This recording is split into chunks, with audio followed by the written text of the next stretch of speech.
One of the people's favorite emojis out there is the one that goes like this.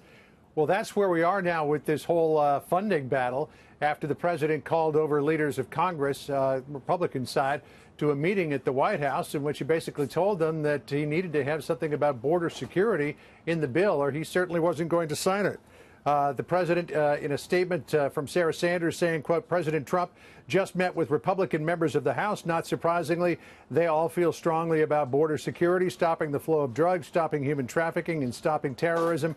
We protect nations all over the world, but Democrats are unwilling to protect our nation. We urgently need funding for border security, and that includes a wall. When the Speaker of the House, whose last day is supposed to be today, walked out of the White House, it was clear that the president dug in his heels and said, I want something more than what the Senate gave me last night. Listen here.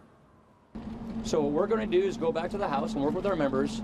We want to keep the government open, but we also want to see an agreement that protects the border. We have very serious concerns about securing our border.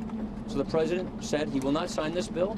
So we're going to go back and work on adding border security to this, also keeping the government open because we do want to see an agreement.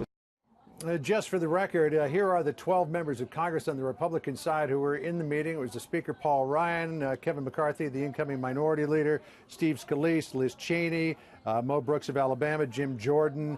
Additionally, Mark Meadows, Paul Mitchell, Chris Gibson, Mark Walker, Barry Loudermilk, and Ann Wagner all there as well. But the real question now, Dana, is I'm not sure what they do because the Senate's left town, and if they pass a measure that's got funding for border security in it, there's nobody from the Senate to take a look at it.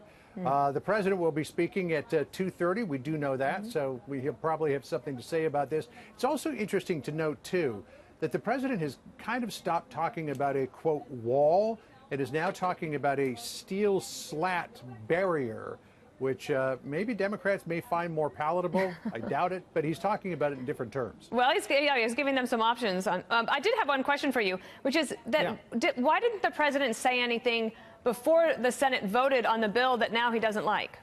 You know, I was talking to White House officials yesterday afternoon when the idea of the CR was floating around the Senate, and I said, so are you're going to eat the CR and sign it? And the consensus seemed to be, yeah, the president would, reluctantly sign it. But then the president woke up this morning and clearly was of a different mind than what his aides told me yesterday. So he wants this funding for border security. What he can't get out of Congress, he's going to try to get out of existing appropriations. So this tale has yet to be told in full. And like many things around here at the White House, it's going to be a doozy.